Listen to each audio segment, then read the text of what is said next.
וברגע שאנחנו נדע בשלבים המאוד מאוד מוקדמים את מידת ה-volume overload או הסיכון להתפתחות kidney injury בעוד 6 שעות, בעוד 8 שעות, בעוד 4 שעות לפעמים, זה יכול להשפיע על management של המטופל. ולאבחון המוקדם של ה-acute kidney injury יש המון משהו. יש לנו את כל המרקרים בשתן של האנגל והאילייטים וציסטאים והמון דברים נורא נחמדים, אבל שהם לא זמינים לנו, לא ברמה היומיומית. אני מדבר במציאות שבה אנחנו חיים במדינת ישראל. זה לא דברים שאנחנו יכולים להסתמך עליהם, כי אם אנחנו היום נשלח בדיקת אנגל שתקבע לנו איך תהיה המדיניות שלנו מבחינת fluid administration ב4 שעות הקרובות, אז רק בעוד יומיים אנחנו נקבל את התשובה. אז זה לא באמת נותן לנו שום דבר. בתפוקת שתן אנחנו כולנו משתמשים בזה, וכולנו מכירים את המשמעות של זה. ובמבוגרים זה לא באמת משנה אם תפוקת השתן ב8 שעות היא 1.5 ליטר או 1,504 cc באותו פרק זמן.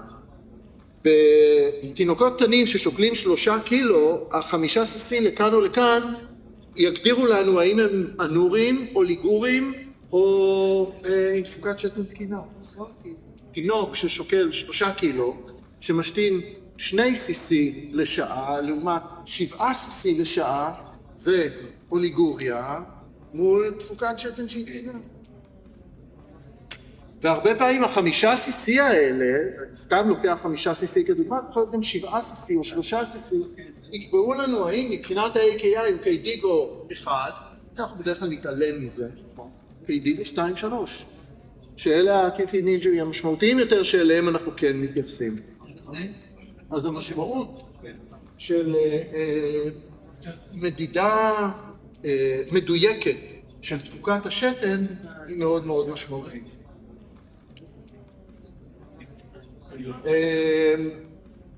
אז כאן בתחנה הזאת אני אציג את הצד הרפואי והרציונל לשימוש, וקובי יציג אחרי זה את הטכנולוגיה עצמה.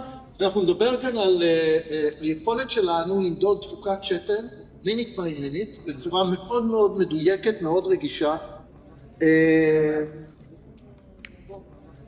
באמצעים טכנולוגיים בעצם, ולא המדידה רגע להסתכל על השקית, איפה עובר בדיוק הקו, זה 3 cc, 5 cc, אולי 4 cc, מרוקן, נתחיל שוב, חלק נשאר בצנרת, ואנחנו לא באמת מקבלים את ה-in-out המדויק, ה-fluid balance המדויק באותו מטופל. אנחנו בהדסה משתמשים באורינומטרים האלה, אנחנו עושים כרגע איזושהי עבודה דיפרנציאלית כאלה, והאם יש משמעות, נראה שיש משמעות, במבוגרים הראו את זה, כנראה שזה יחסון גם בילדים, האם יש משמעות לדפוס תפוקת השתן, 5 cc לקילו, או 3 cc לקילו לשעה, זה נתון מאוד מאוד מאוד גדול. אבל אם ה3 cc האלה עלו ב7 דקות הראשונות של אותה שעה, והם בכלל תוצאה של הפוסיד שקיבלו אחרי הקרדיופולמונרי בייפאס, ובמשך 40 ולא יודע כמה דקות, 50 וכמה דקות אחרי זה לא הייתה תפוקת שתן בכלל, זה סנריו אחד, אבל אם זה מתפרס באופן שווה על פני השעה, זה סנריו שני, ואולי בחצי שעה הראשונה לא היה שום דבר, אבל אז אנחנו רואים איזושהי מגמה מסוימת של התאוששות בתפוקת השתן, ובאותה שעה יכולים להיות לנו מספר סנריוז שונים של תפוקת שתן, שהכניסו אותנו למקום שונה לגמרי. אז ככל הנראה יש משמעות מאוד גדולה, אחד לדיוק של היכולת שלנו למדוד את תפוקת השתן במטופלים, בוודאי במטופלים הקטנים שלנו, במשקלים הנמוכים. ושתיים, ככל הנראה יש גם משמעות לטרנד, ל-area under the curve ולצורת הפרק שלנו מבחינת תפוקת השתן השעתית. ומה שאנחנו בודקים כרגע במחקר שאנחנו עושים בהדסה באמצעות האורינומטרים של פייז, הם למצוא את הקורלציה בין ההגדרות וההבחנות הנוכחיות של acute kidney injury לבין התפוקת שתן בדקות הראשונות, בשעה הראשונה, אחרי הניתוח לב, אחרי הניתוח ואחרי החזרה של המטופל מחדר הניתוח.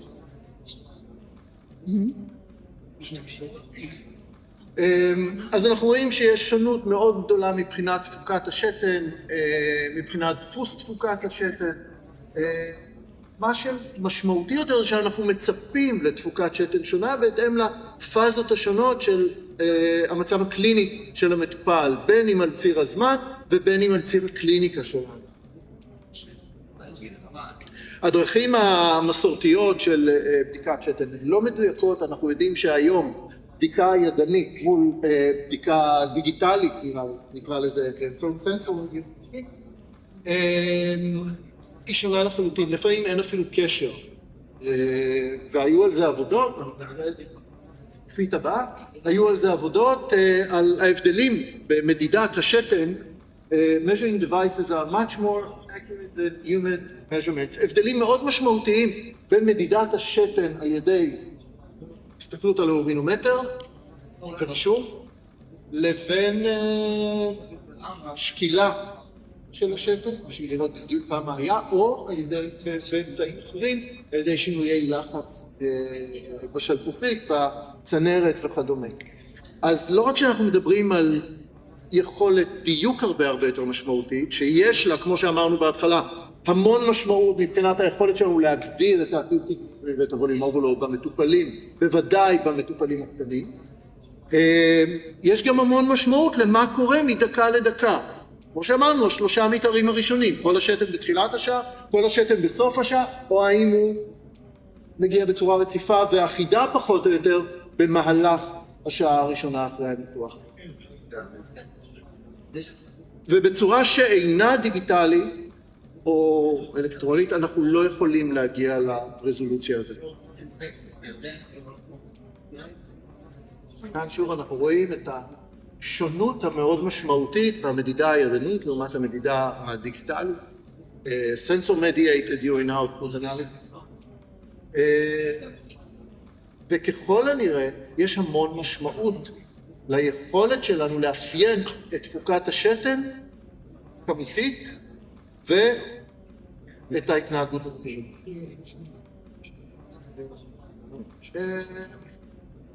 acute kidney injury, אני לא ארחיב, דיברנו על זה קצת אתמול, אתם דיברתם טיפה גם על acute kidney injury עם אביחי. בקבוצת הילדים שלנו, ילדים אחרי ניתוחי לב, אבל בוודאי בקבוצה כללית יותר של ילדים אקוטיים בטיפול נמרץ ילדים באופן כללי, אנחנו מדברים על שיעור מאוד גבוה של acute kidney injury. כמה זה גבוה? 40% אחרי ניתוחי לב. אם אנחנו מכניסים גם את ה-KDIGO 1, אנחנו מגיעים גם ל-60% אחרי ניתוחי לב, אבל KDIGO 2-3 זה בין 20-40%, תלוי בעבודה. זה שיעור מאוד מאוד מאוד משמעותי של acute kidney injury, ואנחנו יודעים היום של-acute kidney injury יש משמעויות פרוגנוסטיות, משמעותיות. אנחנו יודעים שזה מעריך לנו משך נשימה, זה מעריך לנו משך אשפוז בטיפול נמרץ, זה מעריך לנו משך אשפוז בבית החולים, וזה מעלה לנו תמותה בעד 20%. אוקיי? אז יש המון משמעות למנג'מנט שלנו בשעות הראשונות אחרי הקבלה של הילד, בין אם זה מניתוח לב או ילד אקיוטלי איל אחר בטיפול נמרץ ילדים. אלה פחות או יותר המספרים שעליהם דיברנו, ואני אעביר את הבמה לקובי.